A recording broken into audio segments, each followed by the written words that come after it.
Twelfth class की biology में आज वंशागति का आणविक सिद्धांत, वंशागति का आणविक सिद्धांत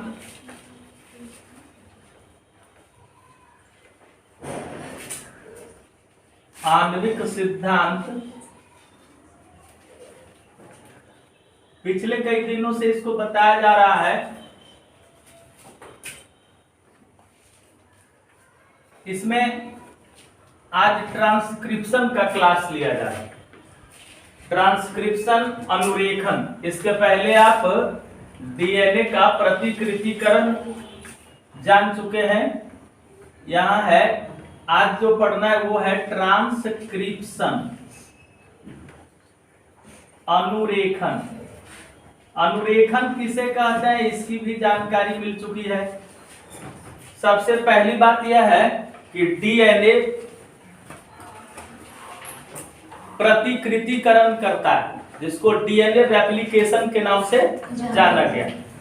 यह पूरी तरह समाप्त हो गया है। इसकी तमाम जो प्रायोगिक स्थितियां थी उसको भी बताया गया।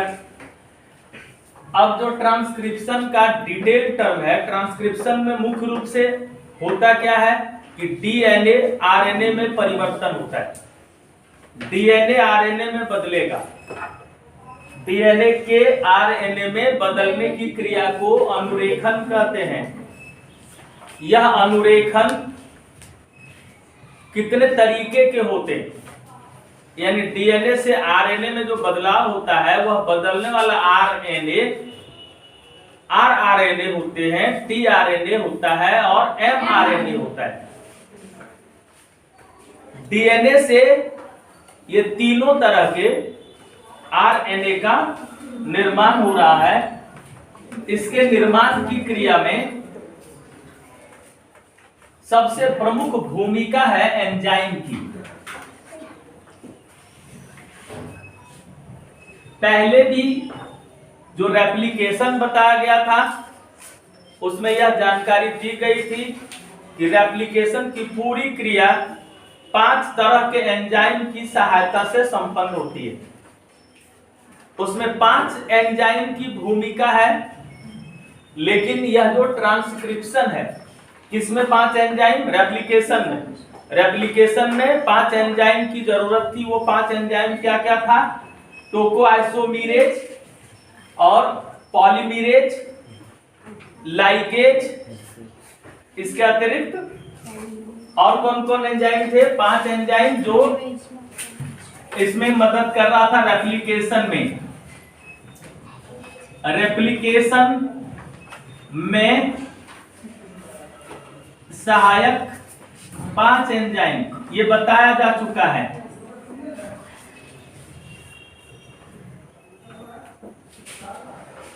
पहला था टोकोआइसोमीरेज,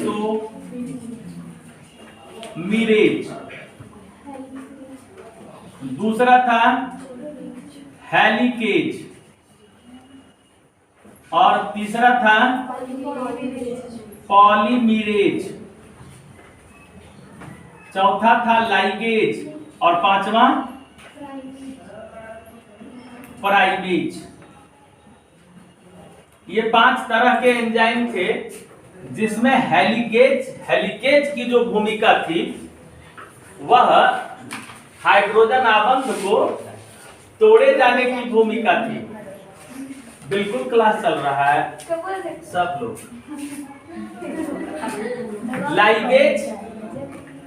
लाइगेज की भूमिका से नहीं बल्कि यहां से ज्यादा समझना है। हेलिकेज क्या किया था? ब्रेक डाउन कर रहा था, डीएनए के 2 नाइट्रोजनी क्षारकों को अलग कर रहा था, यानी हाइड्रोजन आबंध को तोड़ रहा था। तोड़ने का काम हेलिकेज कर रहा था।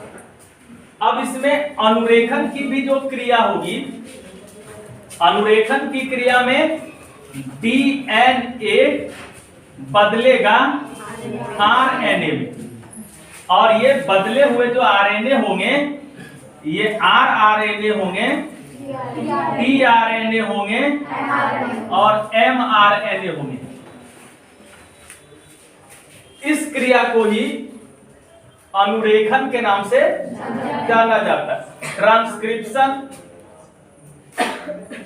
एक वैसी क्रिया है, अनुरेखन एक वैसी क्रिया है जिसमें डीएनए आरएनए में परिवर्तित होता है। तो आप सभी जानते हैं कि डीएनए द्विकुंडलित रचना है और आरएनए एकल कुंडलित रचना है। यानी आरएनए में एक रज्जु होते हैं जबकि डीएनए में दो रज्जु पाया जाता है। यानी डबल स्ट्रैंड है और यह सिंगल स्ट्रैंड। डबल स्ट्रैंड को सिंगल स्ट्रैंड में बदला जाना है, इसके लिए द डबल स्ट्रैंड को पहले डिसएसोसिएट करेगा, तोड़ने की क्रिया होगी, अलग अलग करने की क्रिया होगी।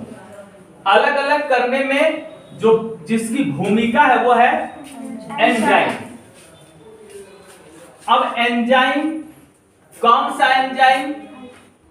तो रेप्लिकेशन में हेलिकेज नामक एंजाइम यूज हुआ था, जबकि ट्रांसक्रिप्शन में जो एंजाइम यूज होगा वह होगा पॉलीमरेज। उस एंजाइम का नाम है पॉलीमरेज नामक एंजाइम।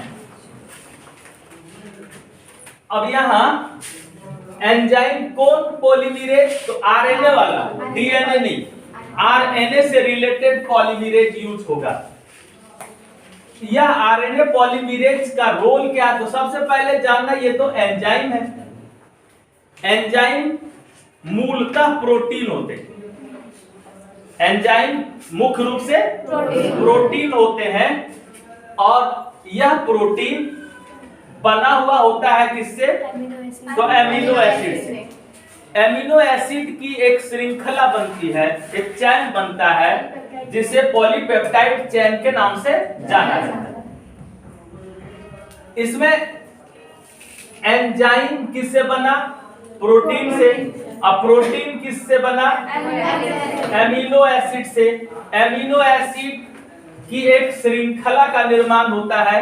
यह जो श्रृंखला एमिनो एसिड की बनती है, यह श्रृंखला प्रोकैरियोटिक सेल में और यूकैरियोटिक सेल में अलग अलग ढंग से बनते हैं। तो सबसे पहली चीज क्या है कि ट्रांसक्रिप्शन की परिभाषा जो पहले ही लिखा है, फिर से हम इसी को बोलते हैं कि डीएनए से आरएनए में परिवर्तन की क्रिया को ट्रांसक्रिप्शन या अनुरेखन के नाम से जाना जाता है। यहां से लिखना है,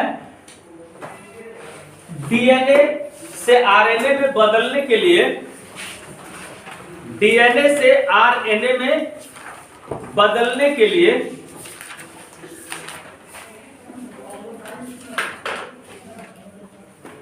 तीन तरह की अवस्थाओं से गुजरना पड़ता है। इनिशिएशन स्टेट्स, आरंभन स्थिति, आरंभन अवस्था। तीन तरह की अवस्थाओं से गुजरना पड़ता है। यानी ट्रांसक्रिप्शन की पूरी क्रिया तीन चरणों में संपन्न होती है। तब पहली अवस्था क्या है ट्रांसक्रिप्शन की? प्रारंभन, इनिशिएशन, प्रारंभन। दूसरी अवस्था है पॉलीपेप्टाइड चेन में वृद्धि। पॉलीपेप्टाइड चेन में वृद्धि।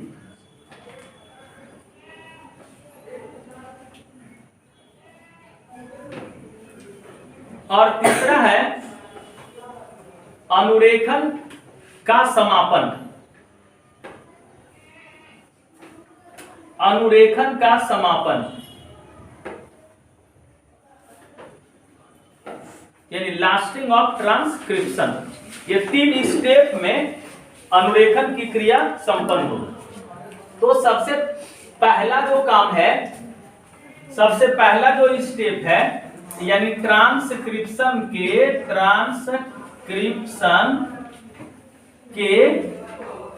3 स्टेज। पहला स्टेप इनिशिएशन, इसी को कहते हैं आरंभन की स्थिति। अब इसमें होता क्या है कि डीएनए जैसे ही आरएनए में बदलना चाहता है तो डीएनए की डबल हेलिक्स, डीएनए की द्विकुंडली एकल कुंडली में परिवर्तित होती है और इस क्रिया को पूरा जब कर लिया जाता है इसी को आरंभन के नाम से जाना जाता है। आरंभन की परिभाषा डीएनए के डबल स्ट्रैंड को, डीएनए के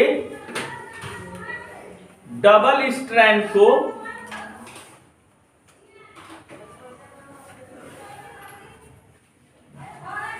सिंगल स्ट्रैंड में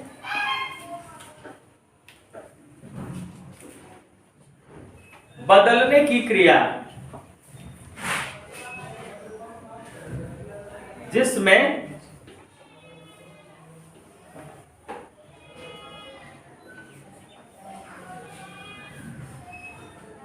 डीएनए के दोनों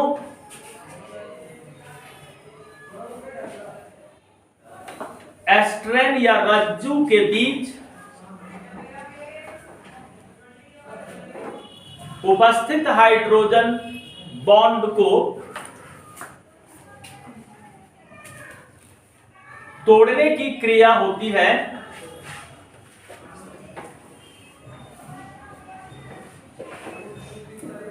तोड़ने की क्रिया होती है, आरंभन कहलाता है।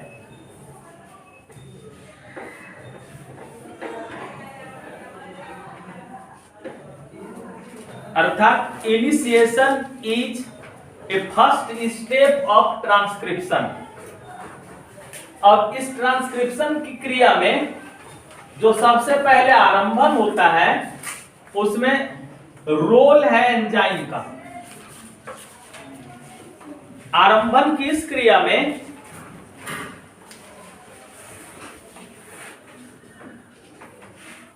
आरएनए पॉलीमरेज, आरएनए पॉलीमरेज नामक एंजाइम, आरएनए पॉलीमरेज नामक एंजाइम की मुख्य भूमिका होती है।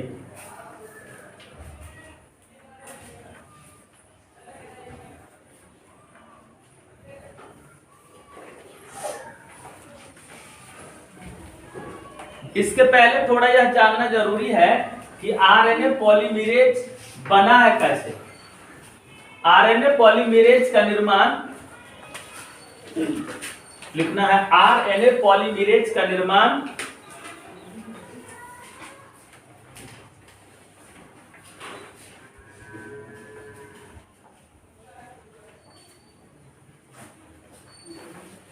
प्रोटीन से हुआ है,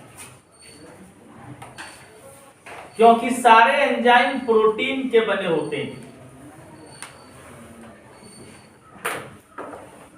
क्योंकि सारे एंजाइम प्रोटीन के बने होते हैं।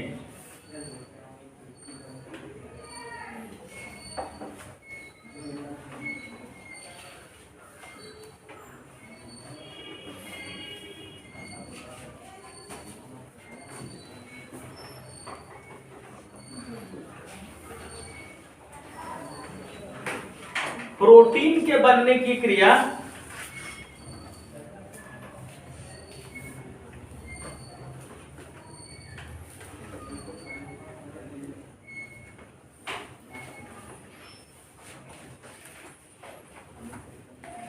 में 20 प्रकार के एमिनो एसिड,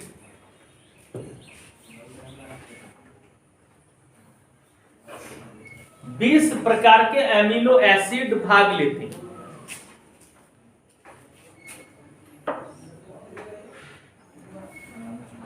बीस प्रकार के एमिनो एसिड भाग लेते हैं, जबकि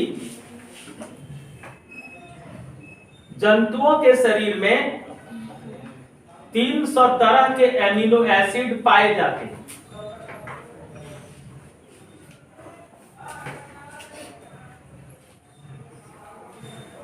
300 तरह के एमिनो एसिड पाए जाते हैं।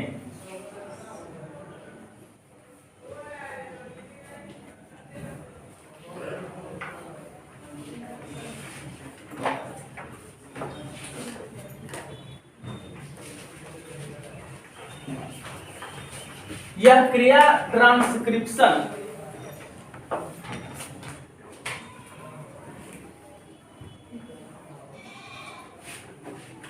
हॉली के द्वारा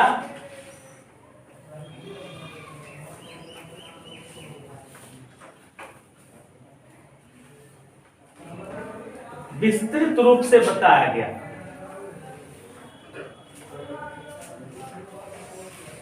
अर्थात ट्रांसक्रिप्शन की क्रिया की पूरी जानकारी सबसे पहले हॉली ने दी थी, और इसके पहले जो हुआ था वो क्या था?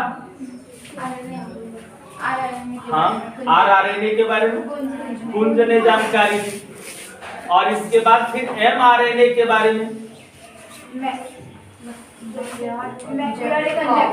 जैकब एवं मेडॉल के द्वारा दिया गया एमआरएनए की जानकारी। आरआरएनए, टीआरएनए और एमआरएनए, यानी तीनों ट्रांसक्रिप्शन की प्रक्रिया है। तो ट्रांसक्रिप्शन की इस प्रक्रिया में 3 तरह के वैज्ञानिकों का नाम आता है। अनुरेखन की पूरी क्रिया जो होती है उसमें तीनों क्रियाओं में मूल रूप से इधर 2 और अंतिम में फिर 2, अर्थात 4 तरह के वैज्ञानिकों का काम इसमें मूल रूप से है। तो सबसे पहला क्या है? अनुरेखन की पूरी क्रिया। अनुरेखन की पूरी क्रिया में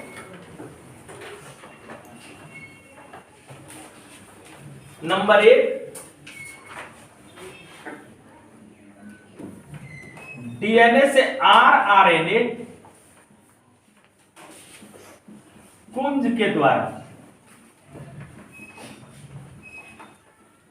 डीएनए से टीआरएनए हॉली के द्वारा, और डीएनए से एमआरएनए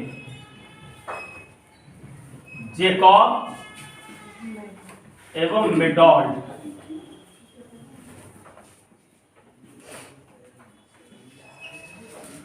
के द्वारा इसकी जानकारी दी गई। अब अनुरेखन में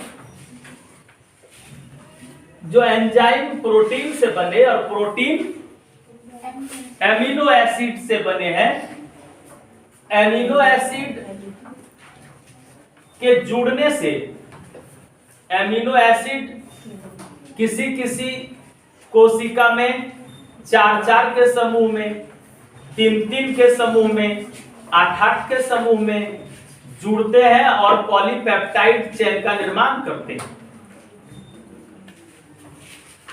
एमिनो अम्ल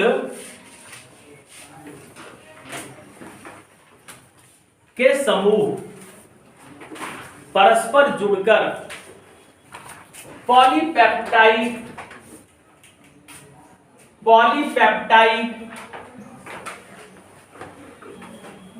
चेन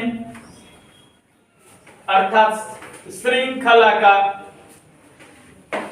निर्माण करते हैं।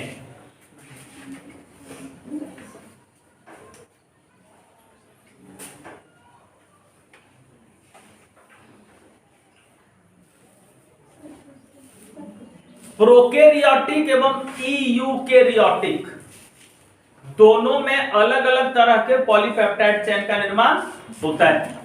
लिखना है पॉलीपेप्टाइड चेन का निर्माण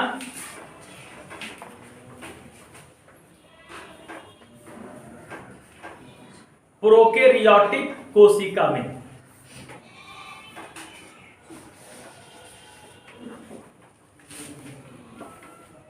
प्रोकैरियोटिक कोशिका में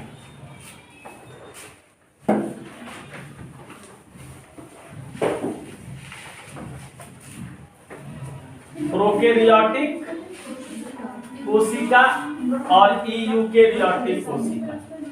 इसमें 1 2 3 4 1 2 3 4 ये आपस में जुड़ गया, ये आपस में जुड़ गया और इस प्रकार इस तरह जुड़कर पॉलीपेप्टाइड चेन का निर्माण करता है प्रोकैरियोटिक में। 4 एमिनो अम्ल आपस में जुड़कर छोटे छोटे प्रोकैरियोटिक कोशिका में यानी छोटे छोटे पॉलीपेप्टाइड चेन का निर्माण कर लेता है, जबकि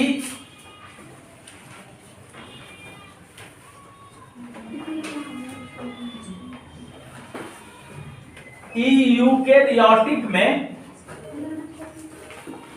सब परस्पर जुड़ता है। 8 एमिनो एसिड जुड़ते हैं, 1 2 3 4, फिर 1 2 3 4, तो ये 4 जुड़ गए, फिर ये 4 एमिनो अम्ल जुड़ गए और फिर ये दोनों 4 आपस में जुड़ गए। इस प्रकार 8 एमिनो अम्ल के जुड़ने से पॉलीपेप्टाइड चेन का निर्माण हुआ और एक 3 एमिनो अम्ल के जुड़ने से पॉलीपेप्टाइड चेन का निर्माण हुआ।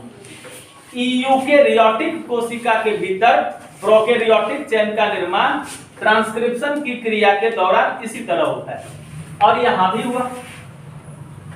प्रोकैरियोटिक कोशिका में 4 एमिनो अम्ल के समूह 4 एमिनो अम्ल के समूह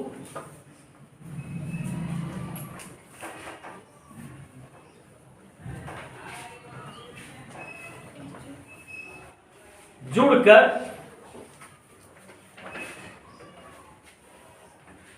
3 प्रोकैरियोटिक चेन का निर्माण कर लेता है। 3 पॉलीपेप्टाइड चेन का निर्माण कर लेता है। 3 पॉलीपेप्टाइड चेन का निर्माण कर लेता है, जिसे प्रोकैरियोटिक चेन कहते हैं।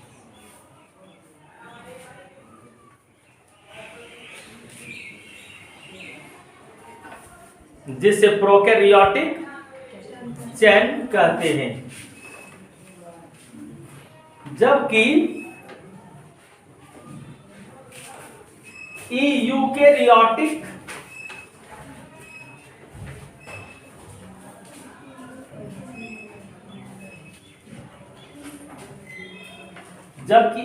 यूकेरियोटिक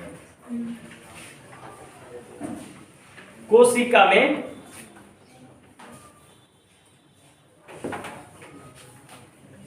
ये 4 एमिनो अम्ल के समूह दूसरे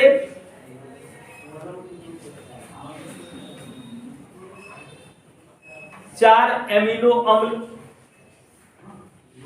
अर्थात कुल 8 एमिनो अम्ल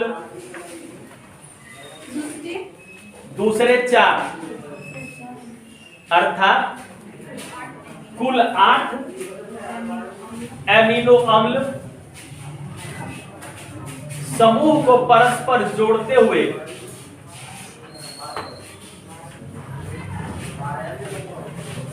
पॉलीपेप्टाइड श्रृंखला बना लेती है। पॉलीपेप्टाइड श्रृंखला बना लेती है।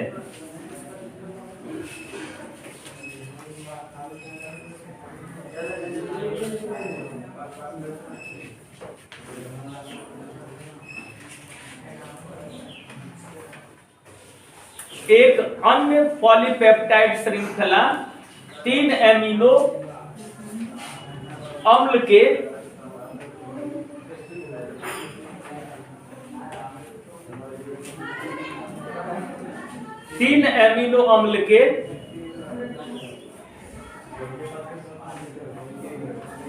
जुड़ने से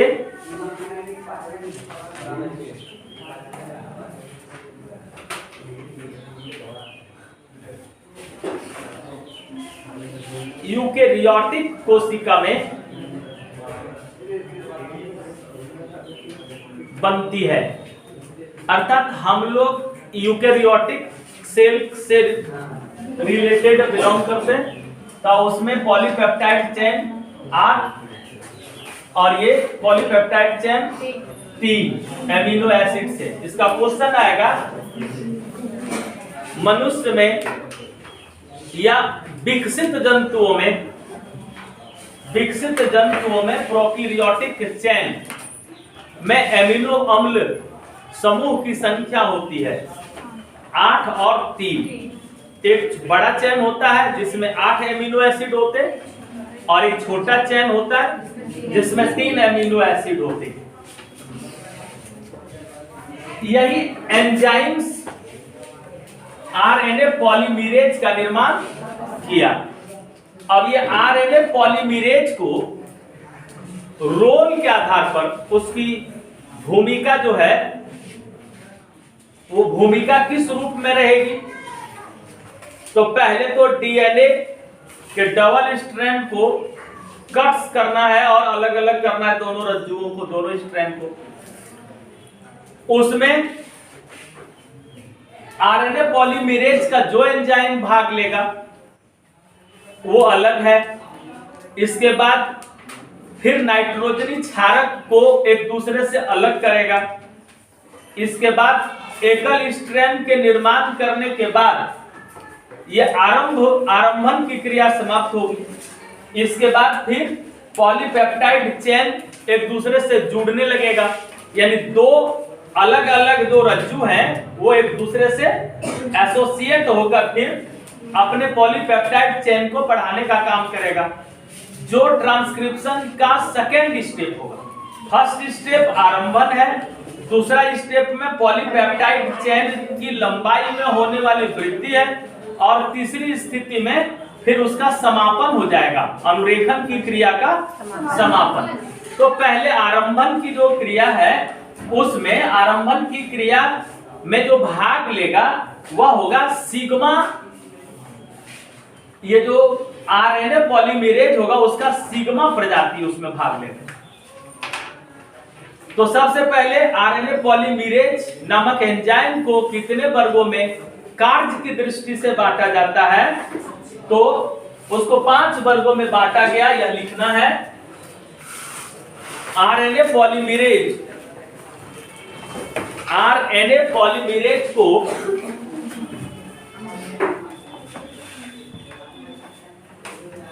आरएनए पॉलीमरेज नामक एंजाइम को कार्य की दृष्टि से 5 वर्गों में बांटा गया।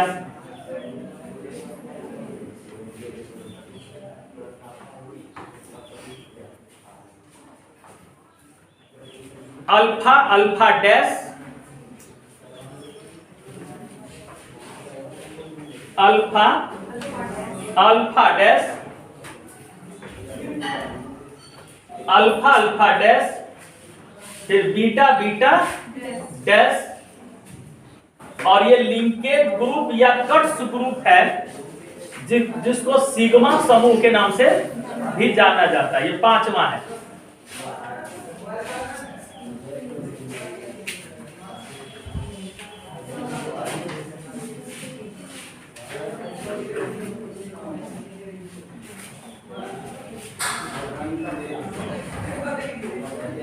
अब जैसे ही शुरुआत होता है डीएनए का डबल हेलिक्स है, डीएनए का डबल हेलिक्स हम दोनों तरफ बना रहे हैं। डीएनए का डबल हेलिक्स यानी एक प्रोकैरियोटिक सेल के लिए बना रहे हैं और एक यूकेरियोटिक सेल के लिए बना रहे हैं।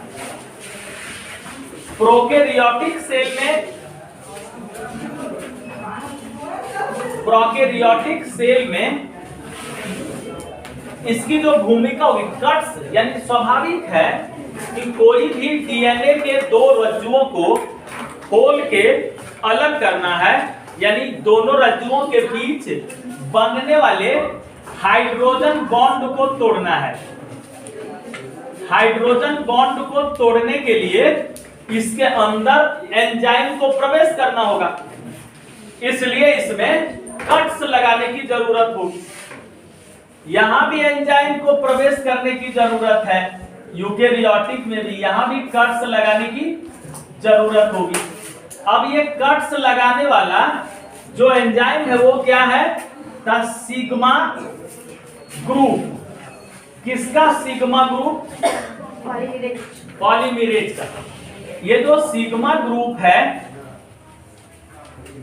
इसको सिग्मा फैक्टर भी कहते हैं। सिग्मा फैक्टर यानी सिग्मा कारक। सिग्मा कारक, ये सिग्मा कारक किसका एंजाइम है? Fifth enzyme of RNA polymerase.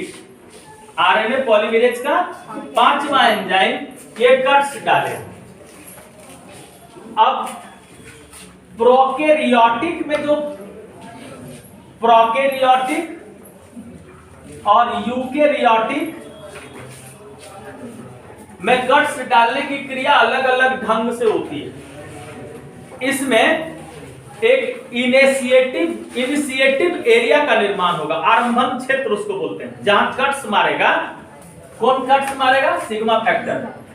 Sigma factor इस डीएनए में ये 5 स्ट्रैंड 3 स्ट्रैंड यानी 5' 3' फिर 3' और ये 5' फिर यहाँ 5' 3' और ये 3' और ये 5' वाले जो रज्जू अलग अलग हैं, ये दोनों रज्जुओं को अलग करना है। और दोनों रज्जू अभी जुड़े हुए हैं। कौन जोड़े हुए हैं? उसको नाइट्रोजनी क्षारक एक दूसरे से हाइड्रोजन बॉन्ड के द्वारा परस्पर जोड़े हुए। यहां अब ये सिग्मा कारक इसमें लिंकेज का क्षेत्र देखेगा, यानी कट्स का एरिया ढूंढेगा, जिसको बोलते हैं आरंभन क्षेत्र। आरंभन क्षेत्र, इनिशिएटिव जोन या इनिशिएटिव एरिया भी कह सकते हैं।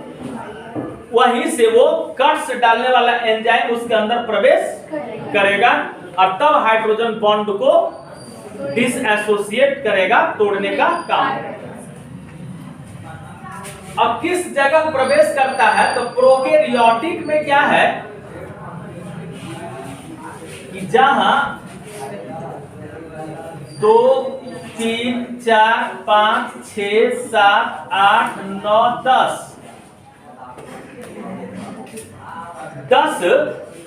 नाइट्रोजनी क्षारक का पेयर इसलिए कि नीचे भी नाइट्रोजनी क्षारक है और ऊपर भी नाइट्रोजनी क्षारक है। नीचे भी है, ऊपर भी है। तो 10 स्ट्रैंड में मतलब ये डबल स्ट्रैंड है ना, डबल स्ट्रैंड में ये जो 10 अलग अलग पेयर है, 10 पेयर यानी 10 पेयर ऑफ नाइट्रोजनी बेस। अब ये नाइट्रोजन बेस का 10 पेयर जहां होता है, वहां के ठीक बाद इधर T8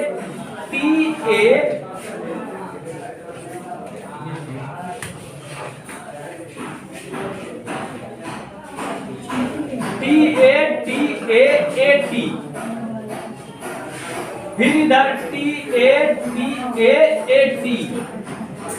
enzyme thymidine adenosine, thymidine adenosine, thymidine adenosine.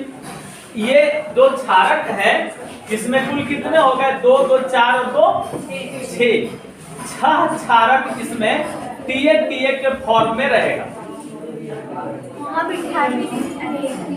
Thymidine adenosine, thymidine adenosine, adenosine thymidine, thymidine adenosine, thymidine adenosine और एडिनोसिन एडिनोसिन थायमिडिन।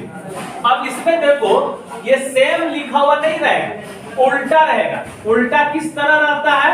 ये जो T है ना, इसके सामने A रहेगा, ये A है तो इसके सामने T रहेगा।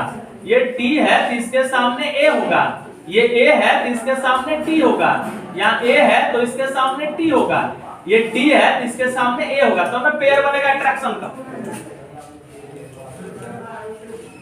और इसमें क्या है कि ये 20 पेयर इसमें मिलेंगे, 1 2 3 4 5 6 7 8 9 10 11 12 13 14 15 16 17 18 19 20, कितना पेयर बना?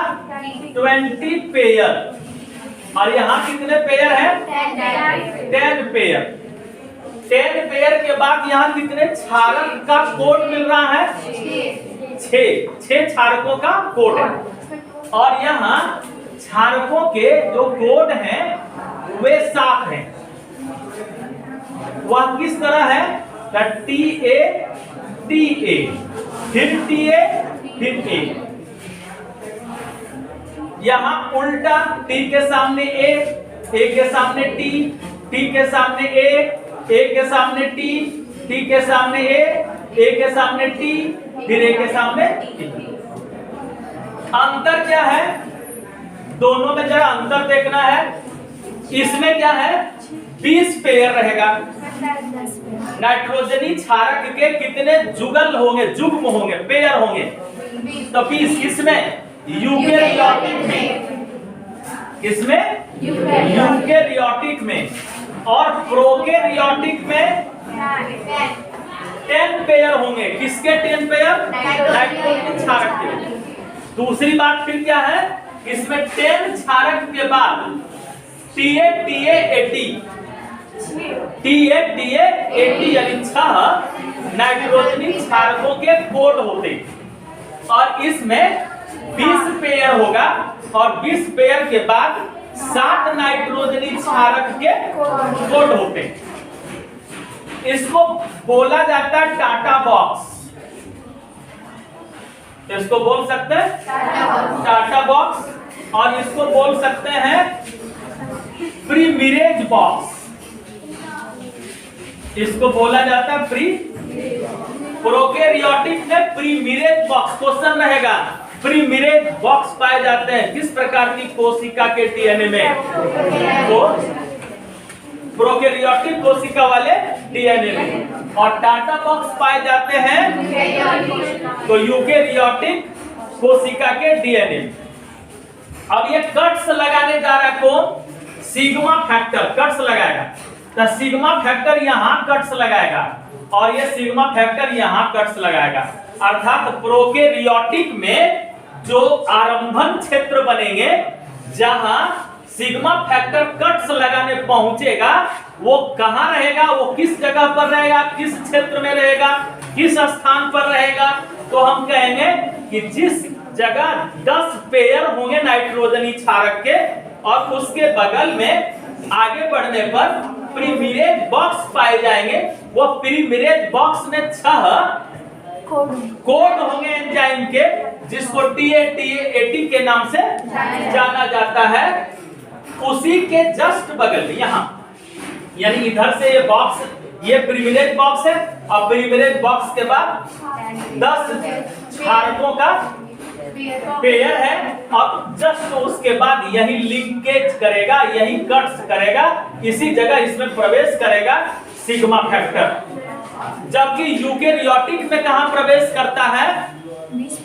तो जहां 20 पेयर्स मिलेंगे नाइट्रोजनी क्षारक के और उसके बगल में TA TA बॉक्स पाया जाएगा, जहां TA TA TA TA A यानी 7 तरह के कोड होंगे नाइट्रोजनी क्षारक के। ये यूकेरियोटिक में होगा और उसके बगल में यहाँ आरंभन क्षेत्र का निर्माण होगा। यानी इस जगह ही कट्स लगाने का काम सिग्मा फैक्टर के द्वारा किया जाता है। इसको तो लिखना है, लिख लेना है। प्रोकैरियोटिक कोशिका में, प्रोकैरियोटिक कोशिका में 10 पेयर नाइट्रोजनी base related six code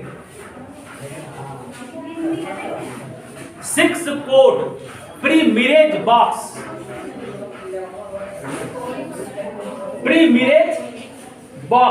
six code pre-marriage box bracket में TA80 बॉक्स के ब्रैकेट में लिखना है TA80 नाम भी उसका याद रखना है। अरेंजिंग पूछता है, यानी जो एडवांस्ड ग्रुप का एग्जाम होता है, स्टैंडर्ड ग्रुप के जो एग्जाम होते हैं उसमें यहाँ से क्वेश्चन उठ सकता है। TA80 ये क्षारक क्या होते हैं? इसके निकट आरंभन क्षेत्र पाया जाता है जहां सिग्मा फैक्टर कट्स लगाने का काम करता है, जहां सिग्मा फैक्टर कट्स लगाने का काम करता है। जबकि यूकेरियोटिक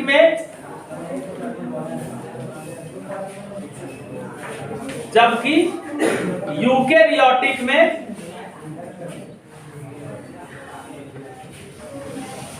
20 पेयर नाइट्रोजनी बेस के निकट 7 कोड वाले TA box, TATA box, TA box bracket में TA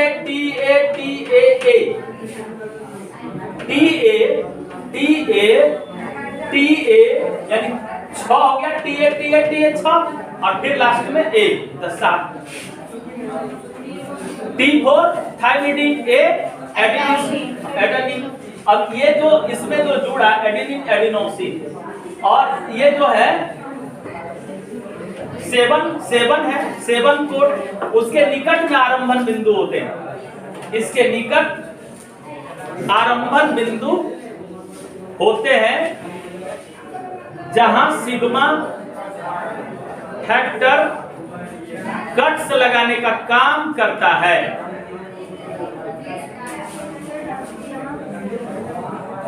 सिग्मा फैक्टर कट्स लगाने का काम करता है। इस प्रकार सिग्मा फैक्टर अंदर प्रवेश कर जाता है और हाइड्रोजन बॉन्ड को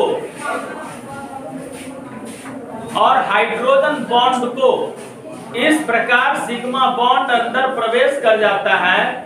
टाइम हो रहा है, जल्दी अंदर प्रवेश कर जाता है और हाइड्रोजन बॉन्ड को तोड़कर डीएनए के दोनों स्ट्रैंड को एक दूसरे से डीएनए के दोनों स्ट्रैंड को एक दूसरे से अलग कर देता है। यह पूरी क्रिया क्या है? आरंभन है, इनिशिएशन है। अब ट्रांसक्रिप्शन की 2 अवस्थाएं यानी 2 चरण ट्रांसक्रिप्शन का और बाकी बचा हुआ है, दोनों नेक्स्ट क्लास में बताया जाएगा। धन्यवाद।